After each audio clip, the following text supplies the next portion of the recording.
Maren, May 1920. Dear Frau Milena, just a few words. I'll probably write you again tomorrow.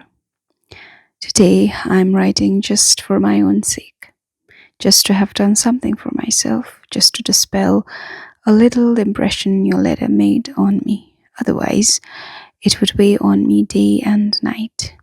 You really are unusual, Frau Milena, living there in Vienna where you have to put up with this and that and still finding time in between to wonder that other people, for instance myself, aren't doing especially well.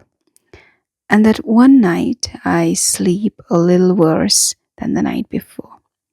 In this matter, my 3 girlfriends here, 3 sisters, the oldest, 5 years old, have a healthier outlook. They want to throw me into the water at every opportunity, whether we are by the river or not. And not because I did something mean to them, far from it. When grown-ups threaten children that way, then of course it's all in play and love and means something like, now let's go ahead and say the most impossible thing just for fun. But children take everything seriously and do not recognize impossibility. They can fail 10 times in an attempt to knock something over and still be convinced that the next try will succeed. They don't even realize that their early attempts were unsuccessful. Children become uncanny whenever their words and intentions are furnished with the wisdom of an adult.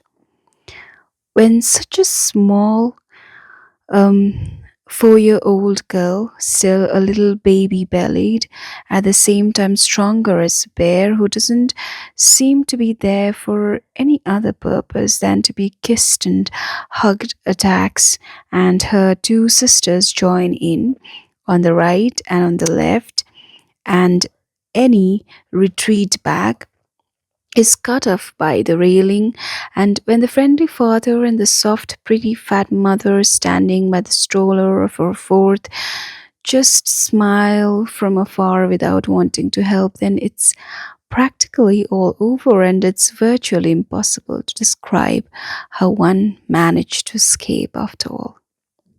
Without any apparent reason, these sensible or intuitive children wanted to knock me over.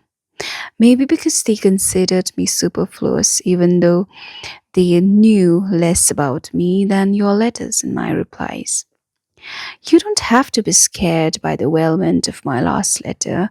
It was a time of complete insomnia, by no means the only such time here.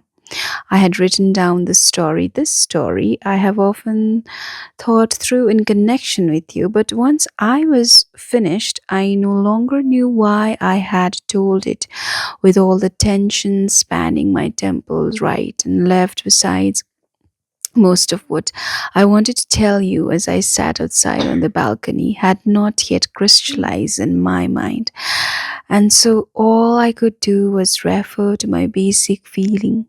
Even now, there isn't much else I can do. You have everything of mine which has appeared except the last book, Country Doctor, a collection of short stories which Wolf will send to you. At least I wrote him about that a week ago. Nothing is being printed at the moment, nor do I have any idea what might appear later. Whatever you want to do with the books and translations will be fine. It's a pity they aren't worth more to me, so that in leaving them in your hands, I could really express my trust in you. On the other hand, I'm happy to be able to make a small offering with the few notes you requested on the Stoker. This will serve as a foretaste to that torment of hell which consists in having to review one's entire life with the knowledge that comes of hindsight, where the worst thing is not the confrontation with obvious misdeeds, but with deeds one once considered worthy. Despite all these, writing really is a good thing. I'm now calmer than I was 2 hours ago outside on the balcony with your letter. While I was lying there, a beetle had fallen on its back one step away and was desperately trying to right itself. I would have gladly helped. It was so easy, so obvious. All that was required was a step and a small shove. But I forgot about it because of your letter. I was just as incapable of getting up.